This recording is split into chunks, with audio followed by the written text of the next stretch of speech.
அப்படி என்னமா இருக்கு சொல்றதுக்கு? இருக்கு மீனா. கிறிஷ் உங்க கூட இருந்தா எங்க அவனும் முத்து மாதிரி ரவுடி ஆயிடுவானு அவங்க அம்மா பயப்படுறா. போதுமா?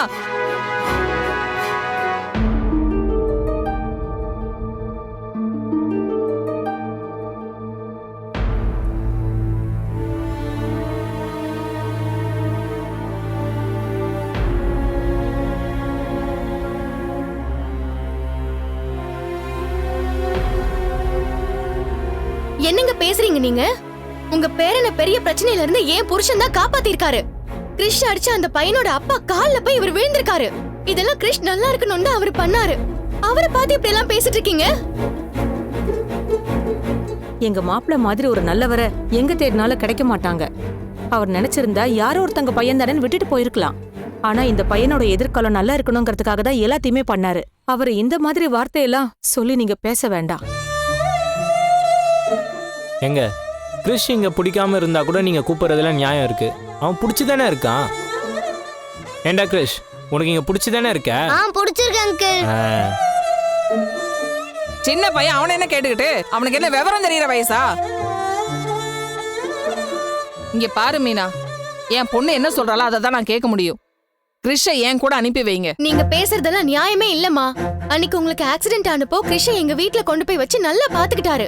எங்க வீட்ல என் அத்தை அவ்வளவு பிரச்சனை பண்ணியும் அது எல்லாத்தையும் சமாளிச்சு இவர் கிறிஷை என் கூட இருக்க வச்சாரு. இப்ப கூட கிறிஷை இந்த பிரச்சனையில இருந்து காப்பாத்துறதுக்காக அவர் எவ்வளவு கஷ்டப்பட்டாரு தெரியுமா? ஏங்க நீங்க இருங்கங்க. கிறிஷ்காக நீங்க எவ்வளவு கஷ்டப்பட்டீங்கன்னு எனக்கு மட்டும் தான் தெரியும். கிறிஷோட அம்மா எப்படி உங்களை அப்படி சொல்லலாம்? பெத்த பையனை பாத்துக்காம தனியா விட்டுட்டு போனவங்க உங்களை எப்படி பேசுறாங்க? மா, நீங்க அவங்களுக்கு போன் பண்ணி கொடுங்க, நான் பேசணும். மீனா, தேவையில்லாம பேசிட்டு இருக்க வேணாம். என் பேரனை நீங்க பாத்துக்கிட்டதுக்கு ஒரு பெரிய நன்றி சொல்லிக்கிறேன். இனிமே நாங்க பாத்துக்கிறோம். முதல்ல கிறிஷை என் கூட அனுப்பி வைங்க. நாங்க கிளம்பணும். வாடா, வா போலாம். இருங்கம்மா. கிறிஷ், நீ சொல்லு, உனக்கு யார் கூட இருக்கணும்?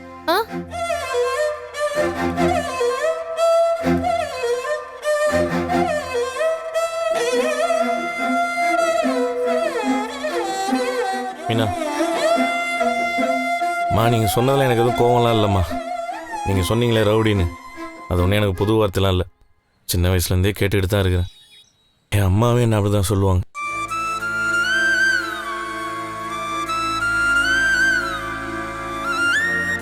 சரி பரவாயில்ல, அதை விடுங்க. நீங்கள் சொல்கிறது சரிதாம்மா. அவனோட பாட்டி நீங்கள். உங்கள் பேரை உங்ககிட்ட தான் வளரணும். உங்கள் அனுபவத்தில் அவனை நல்லா வளர்ப்பீங்கன்னு எனக்கு நம்பிக்கை இருக்குது. ஏன்னா என்னையும் என் பாட்டி தான் வளர்த்தாங்க. அவனுக்கு அம்மா பாசம் கிடைக்கலனாலும் பாட்டி உங்களோட பாசமாக கிடைக்கட்டும். கூப்பிட்டு போங்க.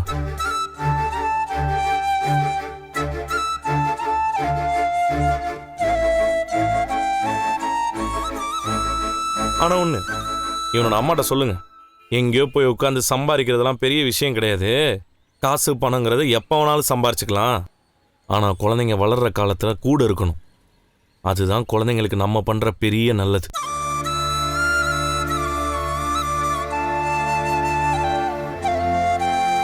எந்த பிள்ளையா இருந்தாலும் தான் அம்மா அவனுக்கு பாசத்தை கொடுக்கலன்னு வைங்களேன், அவன் மனசில் இருக்கிற கொஞ்சம் நெஞ்ச ஈரம் கூட வத்தி போயிடும். பெத்த புள்ள மேலே ஒரு அம்மா பாசம் காட்டலன்னா அந்த பிள்ளையோட வாழ்க்கை என்ன ஆகுன்னு எனக்கு தான் தெரியும்.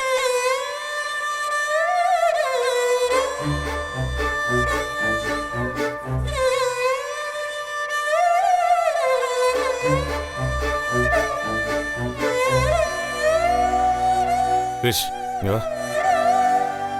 நீ எப்போ வேணாலும் எங்களை பார்க்க வரலாம், சரியா? நல்லா படிக்கணும். கோவப்பட்டு யாரையும் அடிக்கக்கூடாது. இந்த உலகத்தில் நம்ம சில பேர் மேலே அளவு கடந்த பாசம் வைப்போம். ஆனால் அவங்க நம்ம மேலே அதே மாதிரி பாசம் வச்சுருக்காங்களான்றது நமக்கு தெரியாது. இதெல்லாம் புரிஞ்சுக்கிற வயசும் உனக்கு இல்லை. இருந்தாலும் சொல்லணும்னு தோணுது, அதனால சொல்கிறேன். எங்க மாப்பிள்ளைக்கு மத்தவங்களுக்கு நல்லது பண்ணிதாங்க பழக்கம். உங்க பொண்ணுக்கு தான் இவரை பத்தி எதுவுமே தெரியாது. ஆனா உங்களுக்கு தெரியும்ல. நீங்களே இப்படி பேசுனா. அம்மா விடுமா, பாத்துக்கலாம். கிறிஷ், நீ உங்க பாட்டி கூடயே போ. இல்ல, நான் போக மாட்டேன், உங்க கூட தான் இருப்பேன். கிறிஷ், நீ உன் பாட்டி கூட போறது தான் உனக்கு நல்லது. அப்போதான் உன் அம்மா உன்னை அடிக்கடி வந்து பார்ப்பாங்க. போ, நல்லா பாத்துக்கங்கம்மா. கிரிஷ், நல்லா படிக்கணும், சரியா? சரி. வாடா.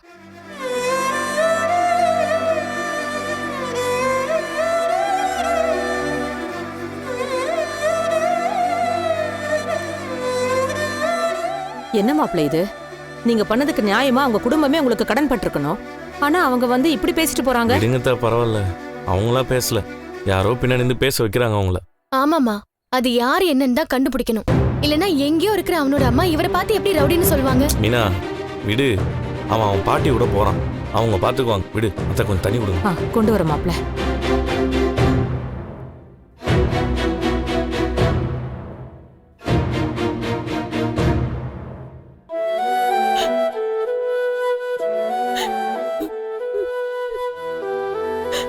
இப்ப எதுக்குமா அழுதுகிட்டு இருக்க?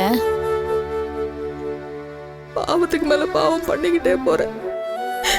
இன்னும் எவ்வளவுதான் அவங்க மனசை நோகடிப்பேனே. இன்னும் எத்தனை நாள் தான் இந்த பாவத்தை என்ன செய்ய வைப்ப? நீ எனக்கு செஞ்ச பாவத்தை விட இது ஒன்றும் பெரிய விஷயமே கிடையாது. அதையே சொல்லிட்டு இருக்காதடி. உன் வாழ்க்கை நல்லா இருக்கும்னு நம்பி தானே அதை செஞ்சேன். அதுக்கு இன்னைக்கு வரைக்கும் நான் உங்ககிட்ட வாங்கி கட்டிட்டு இருக்கேன். பாவண்டி அந்த பிள்ளைங்க 2 பேரையுமே நான் அவ்வளவு பேசியும் அவங்க எதுவுமே பேசாம கிறிஷ் அனுப்பி வச்சாங்க. நல்லா சொல்லுங்கம்மா. எனக்கே இவ செய்யறதெல்லாம் வர வர பிடிக்காம போகுது. உங்க பொண்ணு பக்கத்துல இருந்தா எப்ப பார்த்தாலும் டென்ஷனாவே இருக்கு. அதே மீனா பக்கத்துல இருந்தா நல்ல பாசிட்டிவ் வைபா இருக்கு. ஆமாமா இருக்கும். ஊர்ல அவ மட்டும்தான் நல்லவ, நாங்கெல்லாம் கெட்டவங்க. ஏதாவது சொல்லிட வேண்டி. நான் உண்மையை தானடி சொல்றேன். போதும் வித்யா, என் நிலைமையில நீ இருந்து பாரு, அப்போ உனக்கு புரியும். வித்யா, ரோகிணியோட சிச்சுவேஷன் அப்படி இருக்குல்ல, நிம்மதியாவே அவளால வாழ முடியல. தினம் தினம் டென்ஷன்லயே தான் இருக்கா. ஏதோ கோவத்துல பேசுறா. நீ ஏன் அவளை இன்னும் ஹர்ட் பண்ற? மகேஸ்வரி, நீ அவளுக்கு பாவம் பார்க்காத. ஸ்டார்டிங்லயே நான் அவளுக்கு பாவம் பார்த்து தான் எல்லாத்துக்கும் ஹெல்ப் பண்ணேன். ஆனா இவ சொல்ற பொய்க்கெல்லாம் கணக்கே இல்லாம போயிட்டு இருக்கு. இவ எப்பவும் பயந்துட்டு தான் இருக்கா. என்னைக்காவது ஒரு நாள் இவளை பத்தின உண்மையெல்லாம் தெரிஞ்சிருமோன்ற பயம். மாமியார் தானே ப்ராப்ளம். மீனா கிட்ட உண்மையை சொல்லிருக்க வேண்டியதானே. மீனா கிட்ட சொல்லிருந்தா அட்லீஸ்ட் பாதி பாரத்தை இறக்கி வச்ச மாதிரி இருந்திருக்கும். இவளுக்கு அந்த வீட்டுல மீனாவும் முத்துவும் பெரிய சப்போர்ட்டா இருந்திருப்பாங்க. போதும், நிறுத்துறியா? பைத்திய மாதிரி உளராத. மீனா கிட்ட சொன்னா அடுத்த நிமிஷமே முத்து கிட்ட சொல்லிடுவா. ஆமா, அதுதானே ஒரு நல்ல ஹஸ்பண்ட் அண்ட் ஒய்ஃப்க்கு அடையாளம்.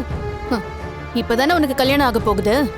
கல்யாணம் ஆகி கொஞ்ச நாள் போகட்டும், அப்ப தெரியும் பாரு. ஹஸ்பண்ட் கூட சந்தோஷமா வாழ்றதுக்கு எவ்வளவு பிரச்சனையை ஃபேஸ் பண்ணிக்கிட்டு இருக்கணும்னு. என்ன ப்ராப்ளம் இருந்தாலும் தான் ஹஸ்பண்ட் கிட்ட எதையுமே மறைக்க கூடாது. அந்த தப்ப நான் என்னைக்குமே பண்ண மாட்டேன். வித்யா, இதெல்லாம் எனக்கும் தெரியும்.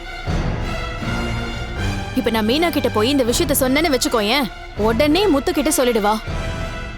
அவன் உடனே அடுத்த நிமிஷமே வீட்டுல இருக்கிற எல்லாரையும் நிக்க வச்சு தண்டோராப்பட்டு அவமானப்படுத்துவான். முத்து அப்படி பண்ற ஆள் இல்லடி. உன் நிலைமையை புரிஞ்சுக்குவான்.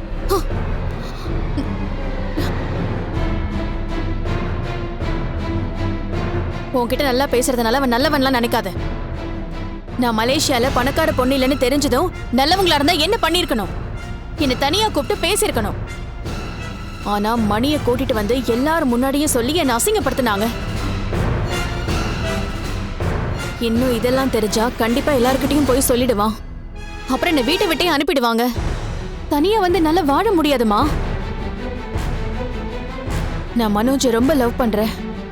அவன் இல்லாம என்னால வாழ முடியாது. நான் இல்லாம அவனும் சந்தோஷமா இருக்க மாட்டான்.